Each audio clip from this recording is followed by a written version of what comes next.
Welcome to Podcast Time, and the podcast where learning English becomes fun and easy. Let's dive in and grow your confidence. Part 1. My favorite animal. Welcome, everyone, to this deep dive. We like to take topics you're curious about and really explore them.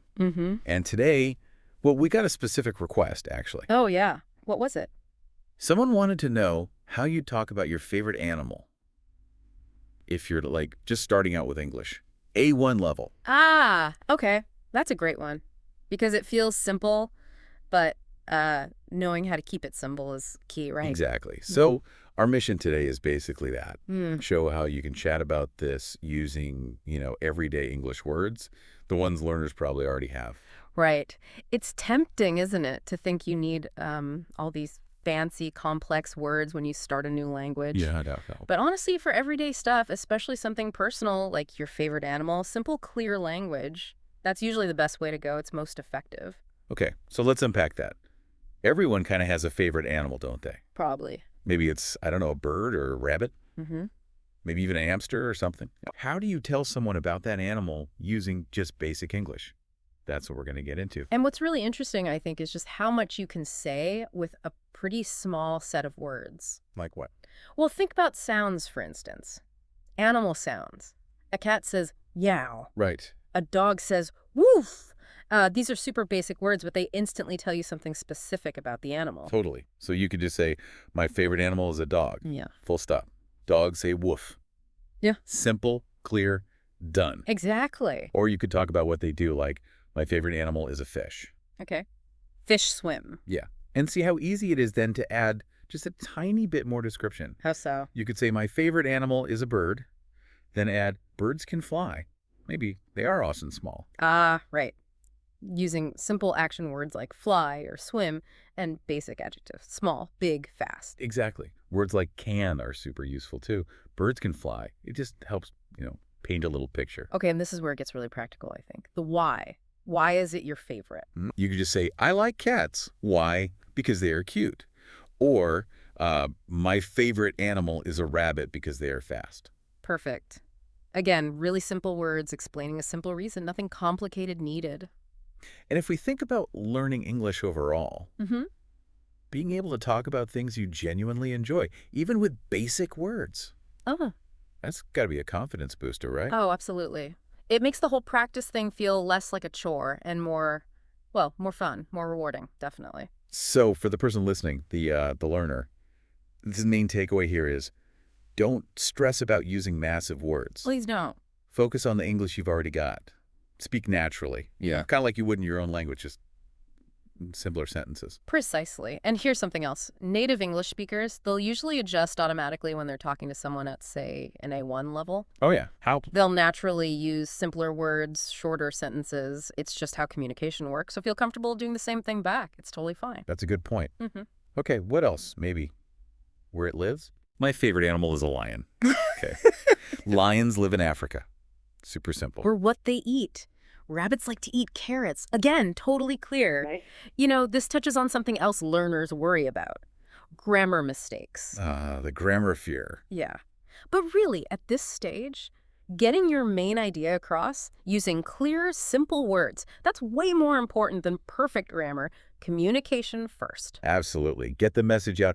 And hey, don't forget, talking isn't just words, is it? What do you mean? Like a smile or pointing or making a swimming motion with your hands if you're talking about a fish. That helps people understand too. True. Nonverbal stuff. It all adds up. But what really stands out to me is, just being able to talk about something you actually care about. Yeah. Even in a basic way, it makes the whole language learning journey feel more, personal, relevant. Connects it to your actual life. Exactly. It's such a good way to start building those conversational muscles. Okay, so let's wrap this up. To summarize, Yeah. if you're talking about your favorite animal in A1 English, keep the words simple. Use the ones you know. Use easy sentences. And Yeah. just try to speak naturally, like you're just chatting. Yeah. The goal is just to be understood, not perfection. Couldn't have said it better. And just connecting back to that original request, remember the core idea. Use the simple English you already have. Speak normally. You can absolutely do this right now. That's it. You already have the tools. Yeah. Okay, so a final thought for everyone listening. Think about your own favorite animal for a second. Yeah. How many simple English words can you think of right now to describe it? And maybe one simple reason why you like it? Give it a go. You might actually surprise yourself with how much you can already say. Great exercise. Well, thanks for diving deep with us today. Part 2. My family. Okay, welcome back everyone to the deep dive. Good to be back. So last time we talked about your favorite animal, which was fascinating.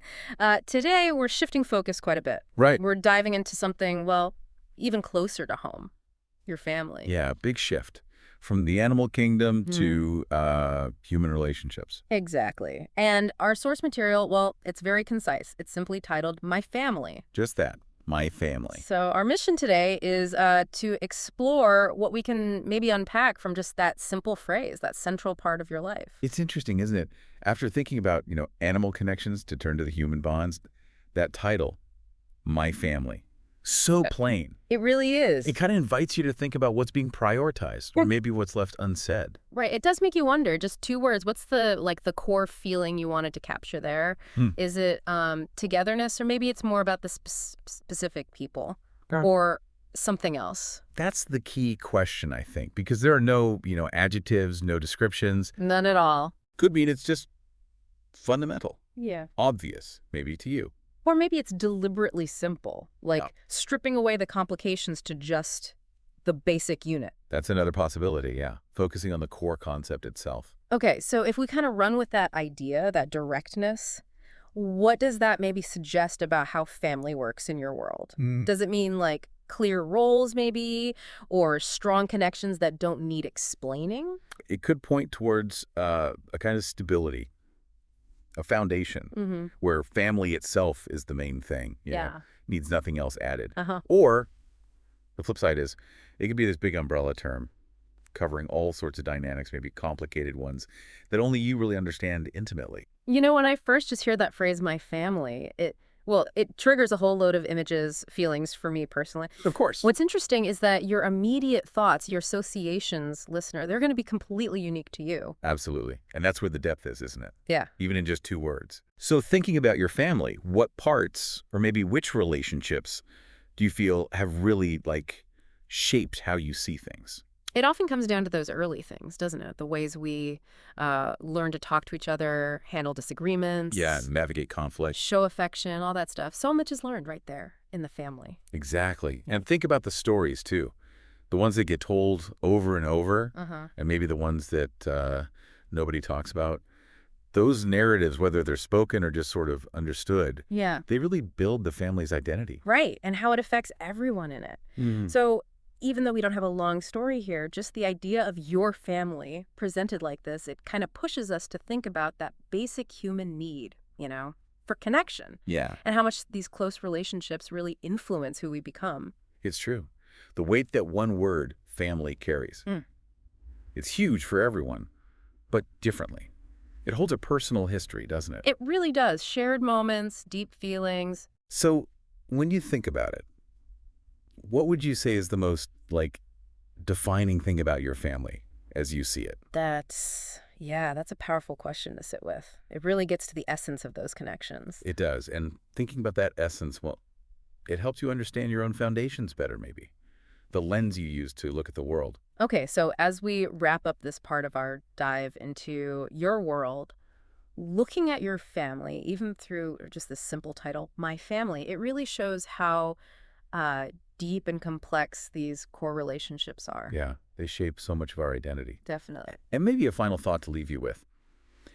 Thinking about your family, what unspoken rules or, lasting legacies might be there. The kind of things that still influence your experiences, your choices, even now. Sometimes it's in those, subtle undercurrents. That's where you find the really revealing stuff, something to mull over